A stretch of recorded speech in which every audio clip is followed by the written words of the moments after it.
Hello, everyone, and welcome to Marketing and Your Strengths, starting and growing a successful Facebook group. Let me pull up my chat and see who is here. Hello, Michelle. Hello, Anne. I was actually driving too. I was driving home from meeting a friend, and I was like 3 minutes away just 2 minutes ago. And I was like, Kelly, go in, start my computer, put up my notes, put up everything. So here I am. Anyways, hope you are all having a good Friday. Hello, Debbie Ashley. Let me know what you're doing in the chat. I just had, like I said, a fun lunch with a friend, Missy Linkletter, for those of you who may know her from all the things Redemption Press does. So today we are on part 8, and we're going to talk a little bit about how to use your marketing strengths in your Facebook group that we've already created and how to really nurture them using your gifting. But really, I wanted to first talk to you just about social media in general, because we all know that there is this kind of like love-hate relationship with social media. Some of us love being on there and others of us tolerate it. And so I wanted to really talk about some ways that you could utilize your social media depending on your gifting. So here we go.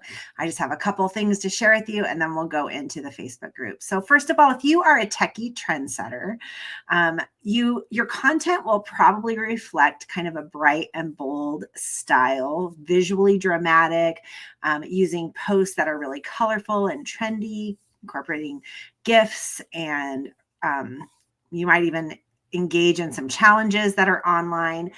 Typically, the techie trendsetter really enjoys faster platforms like an Instagram or a TikTok, Twitter, X, whatever it's called now. They thrive on those platforms that are more fast-paced because the content, comes and goes quickly, and they're able to create content that just really pops and captures attention. You like to really jump on kind of the trends like creative hashtags. You may work with your audience through some of the technical aspects of those platforms like polls, or you may do Q&A sessions, you may do live streams. It's often fun and energetic, and there is this kind of relevant frequency that you need to be on that platform. So it's not like you can maybe post once a week and get some viewership. You really need to stay engaged and post every day or post a couple times a day, use all the different elements. So that's really the techie trendsetter. So using the platforms and all the specific elements that it has that are more fast paced. The next is the persuasive presenter. The persuasive presenter typically presents content that is more professional. It's really visually appealing, and it often maybe features them really speaking directly to their audience base. Platforms for the persuasive presenter are like a LinkedIn, YouTube, Facebook. So these are very engaging platforms, but they're not as fast paced.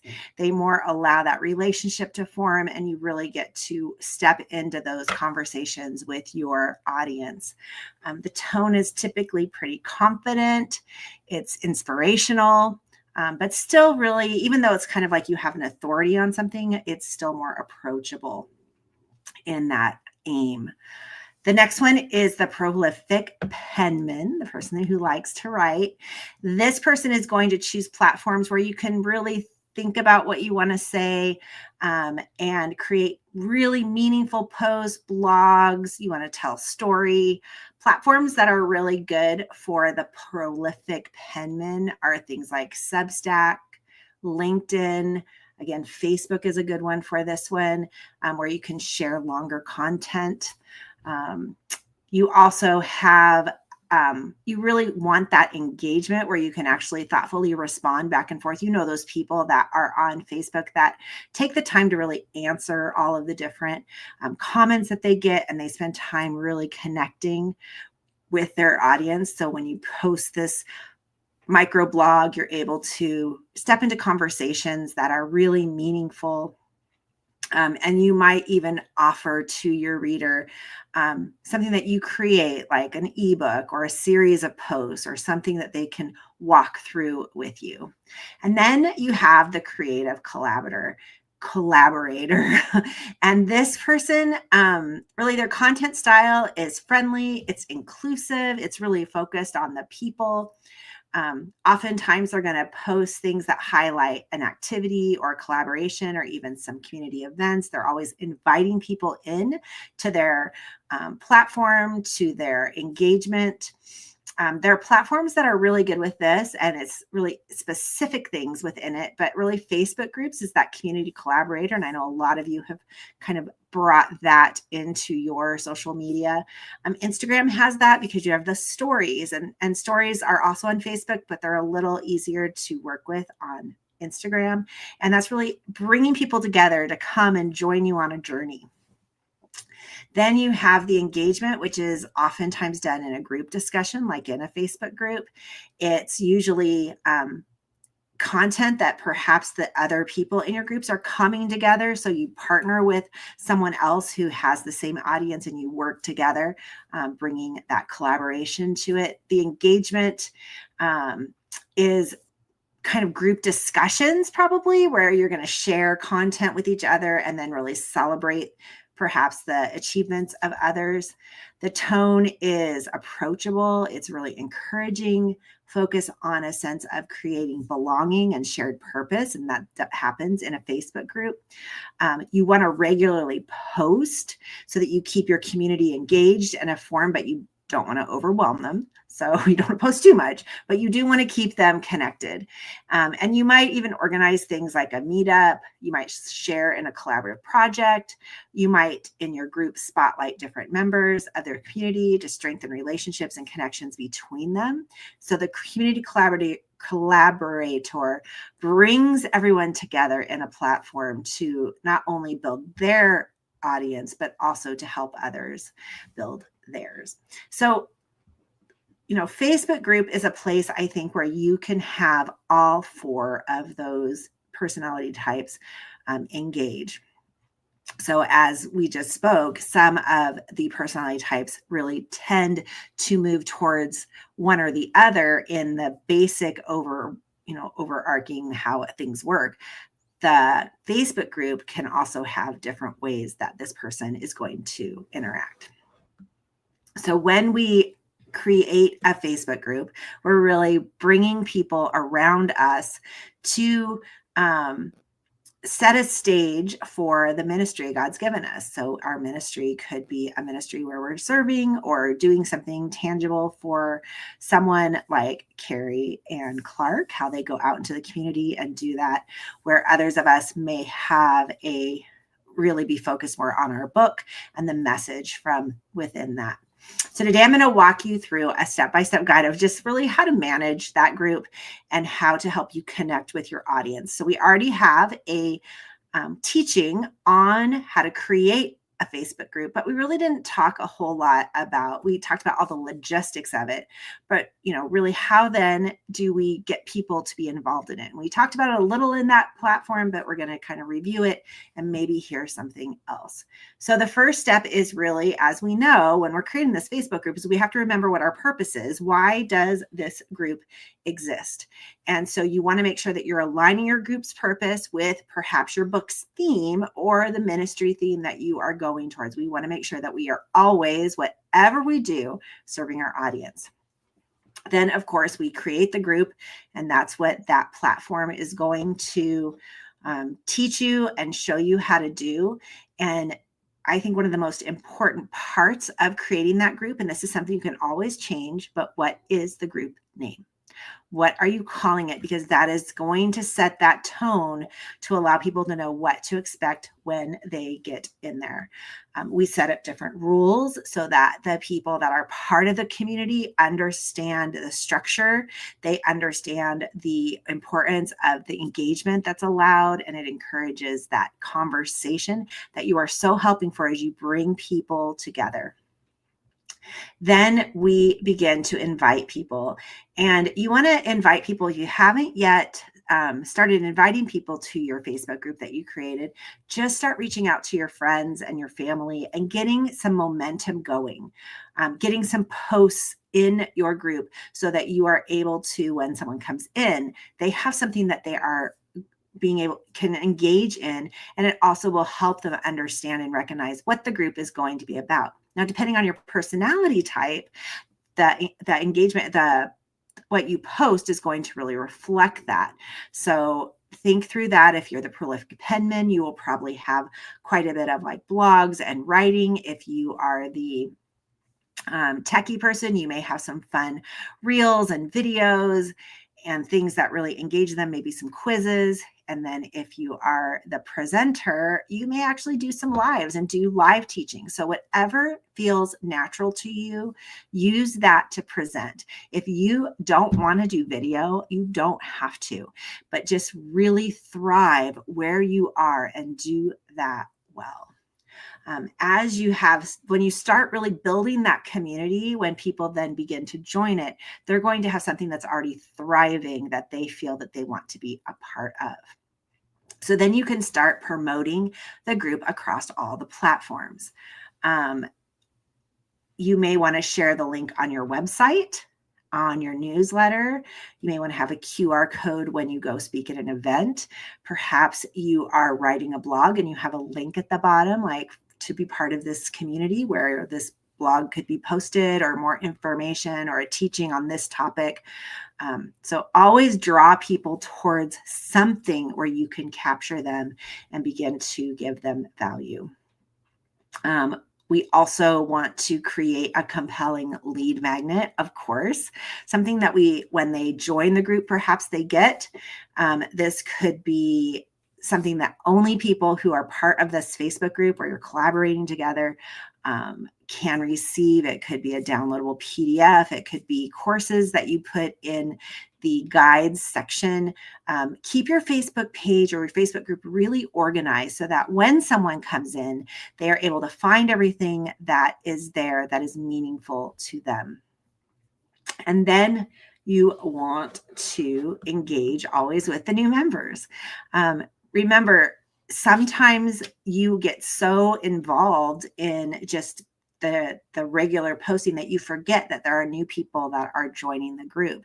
So it's always good to do a welcome email, to reintroduce yourself every once in a while, to have the other members post questions like, where is everybody from? Something to get to know each other, not only where they're from, maybe where their favorite vacation spot is, or perhaps you post something that has to do actually with the topic. So for example, Anne's is called Grief on a Bench. Maybe in a way you can write a very sweet and inspirational post to encourage them and say, how can we pray for you today in your grief? And have people give a little bit of their story so that you're able to see who you are bringing content to and bringing value to. If we don't know the people in our group, how are we going to actually give them what they need? So continually engage with them and ask them those questions, which then goes along with posting regularly. Consistency is the key. If they know you're going to show up every Monday morning with a post, make sure you show up. The beauty of Facebook groups is that you can post and schedule them. So when I've done something where I've done it for like 30 days in a row, I make all of my content, or maybe I do a week's worth at a time. And then on that Sunday night, I schedule everything out. The beauty of scheduling it is it's going to show up at the same time every single day. But the other thing is you can actually go into those scheduled posts and make changes if you wanted to change things up. Scheduling is so easy to then manage your group. I highly recommend. And if you need help with that, we can talk through how you do that. It's in the Facebook group training, but we can do that during our coaching session if you would like. The next thing is host different things. You might want to host an event. You might want to bring some of the people in your group together. So perhaps you are doing you have Anne's group, Grief on a Bench, and you have a couple people that you've kind of engaged with in the group and you've heard their story. Bring them in a virtual event and go live, or allow them to go live at certain times and maybe have it scheduled out. You have to be a little bit more creative with Facebook because, number one, it's a little challenging to get two people in the video together. It can work. You do have to do it on your phone, but it can work. You can't do it on your your desktop or your laptop. But you could put a schedule together and say, we're going to do a 2-hour event, and at this time this person's going live, and at this time this person's going live. And so you could have it actually happening without having to manage it. They just have to go in on their computer, on their phone, just like I'm doing right now, although you can't use StreamYard. And then you can also promote maybe challenges, challenge the group to do something. Maybe Michelle, you're writing a Bible study on the book of Ruth. Maybe it's, I challenge you to read through the book of Ruth, and then you pose questions and you really get them engaged in what your book is about, even before it comes out. Get them to start thinking about it so that they are ready for your study when it comes out, or perhaps have them read something else and maybe teach them the event method in your Facebook group. And then when your study comes out, you could all do it together and have a virtual group. And then I have 2 more. Encourage members to contribute. And that's a big deal because sometimes it just gets a lot for us to do and nurture everyone. So as you have the group, really encourage other people within the group that you see rising to the top to come together and be a part of offering support, offering encouragement, and you champion them. So you get in and you say, today, Carrie is going to come in and she is going to talk about character building in our children as parents. And so we have now given them the platform as the owner of the group. And now we're allowing someone that maybe isn't part of our gifting. Maybe our gifting is more in writing, but Carrie loves to be on the camera. And so she comes in and she begins to present on the camera, and we stay behind the scenes and we do the prolific penman, and we find a way to write blogs and encouragement that way. So use the people in your group to actually help you nurture and cultivate your group. And then always be aware of what is happening and analyze and adjust. Be flexible, always stay in a place where you can recognize where you are succeeding and where you are perhaps falling short. There's all kinds of analytics, and each of us in our personality type will really look at that in a different way. And so, just take advantage of what they have to offer. So those are all the things that you do to start a Facebook group, but really think of it as, how can I, in my gifting, bring people together and give value on social media? Are you the techie trendsetter? Are you the one that's going to be putting out those reels and those stories? Are you the prolific penman and you're going to write more microblogs?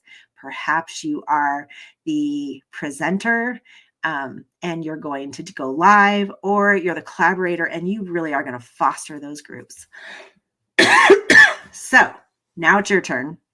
Go into the groups that you've created, or perhaps create one, figure out how you're going to engage on social media, and use that platform to strengthen your ministry and not something that's going to zap your energy. Stay in your lane and do the things that God's gifted you to do. So that is my teaching for today. We have, 2 more sessions the first week in February. And so we will finish those out. And then we're going to go into a new topic next month that's going to help so many of you who are launching a book. So thank you for joining me, and I will see you all soon. Bye for now.